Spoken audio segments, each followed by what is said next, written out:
আসসালামু আলাইকুম। আমি মেঘলা। ওয়েলকাম করছি আমার নতুন আরেকটি ব্লগে। আশা করছি আপনারা সকলে যে যেখান থেকে দেখছেন সকলে ভালো আছেন, সুস্থ আছেন। আমিও আলহামদুলিল্লাহ ভালো আছি। দেখতে দেখতে আমরা আমাদের প্রিয় মাসটিকে হারিয়ে ফেলেছি। যদি আগামী বছর আল্লাহ তাআলার অশেষ রহমতে বেঁচে থাকি তবে পাবো, আর তা না হলে এই প্রিয় মাসটিকে আমরা হয়তোবা আর কখনো আমাদের জীবনে ফিরে পাবো না। তবে দোয়া করছি যারা পেয়েছি তারা এই রমজানের উপলক্ষে তাদের সকল দোয়া যেন আল্লাহ তাআলা মাফ করে দিক, আমিন।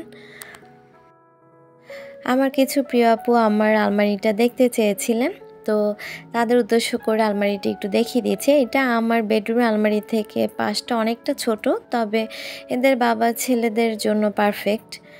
তো যাই হোক, রাতে শপিং থেকে এসে একদম সব কিছু সেভাবে রেখে দিয়েছি, আর এখন সকালে উঠে আগে শপিংগুলো ভালো করে গুছিয়ে নিয়েছি। আলমারির এক পাশটা আমি খালি করে নিয়েছি শপিং ব্যাগগুলো গুছিয়ে রাখার জন্য।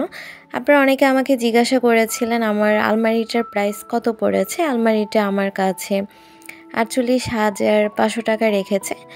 50,000 পড়তো, তবে ডিসকাউন্ট ছিল কত পার্সেন্ট, তো সে পার্সেন্টেজ ছেড়ে তারপর 48,500 টাকা পড়েছে।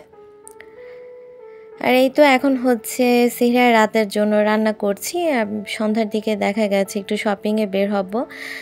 ঘরের মধ্যে গাছের পাতাগুলোর একদম বিশাল অবস্থা, আর আজকে বাহিরে যাব দেখে মোটামুটি ইফতারটা বাহির থেকে আনিয়ে নিয়েছি। তো অনেক দিন ধরে আসলে দই বড়াটা খেতে ইচ্ছে করছিল, তো আপনাদের ভাইয়া নিয়ে এসেছে। নামটা যতটা সুন্দর, খেতে কিন্তু ততটা সুন্দর না এবং মজা না। তো যাই হোক, এনেছে যখন তবু খেয়েছি। খেয়ে দিয়ে এখন সন্ধ্যার দিকে আপনাদের ভাইয়া আমরা 4 জন একটু বেরিয়েছি। তো মোটামুটি আমার শপিং কিন্তু মোটামুটি অনেকটাই বাকি। তো বাচ্চা কাচ্চা হয়ে যাওয়ার পর যেটা হয়, যেখানে যাই সেখানে দেখা গেছে আগে ওদের জিনিস কেনাকাটার যতই কমপ্লিট করি না কেন, তারপরও ওদের জিনিস দেখলে দেখা গেছে ওদের জিনিসের দিকে হাত যাচ্ছে। আর পাশাপাশি আমারও কিছু শপিং মোটামুটি আমি কমপ্লিট করেছি। এখান থেকে জুতা দেখছি, পছন্দ হলে নিব, তা না হলে অ্যাপেক্সে গিয়ে পছন্দ মতো নিয়ে নেব। এই শোরুমটা আমাদের কোনাপাড়াতে নতুন দিয়েছে, তো মোটামুটি আদারওয়াইজ সব কিছুই পাওয়া যায়। আর নিজের জন্য ড্রেস দেখছি, যেটা পছন্দ হবে সেটা কিনে নেব।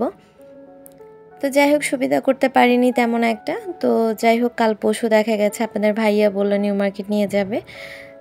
আর যেহেতু চাদর দোকানটা আমার এরিয়াতে খুব ভালো পাওয়া যায়, তো সেজন্য আসলে আমি চাদরটাও কিনে ফেলেছি।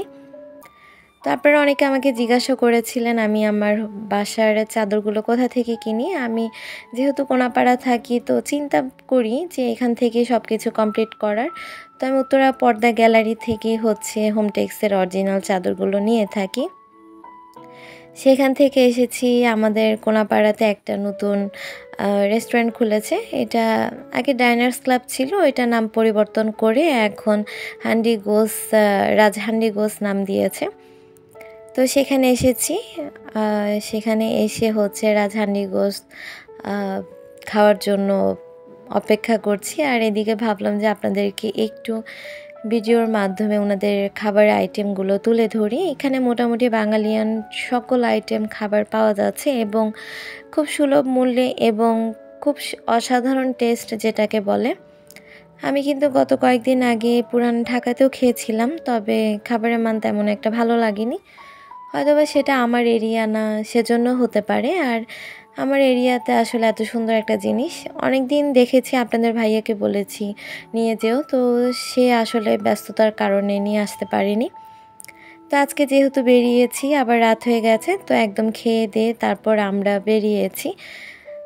আর আর এখন আপনাদের ভাই যেহেতু গাড়ি নিয়ে বেরিয়েছে, তো ভাবলাম যে একটু আমরা ঘুরে ফিরে, যেহেতু অনেক রাত হয়ে গেছে, প্রায় 1-1:30 বাজে, তা আমরা কিছুক্ষণ ঘুরে ফিরে তারপর বাসায় চলে যাব। আর আজ আমার এই ছোট্ট ব্লগ থেকে আপনাদের সকলের কাছ থেকে বিদায় নিয়ে নিচ্ছি। আল্লাহ হাফিজ, আসসালামু আলাইকুম।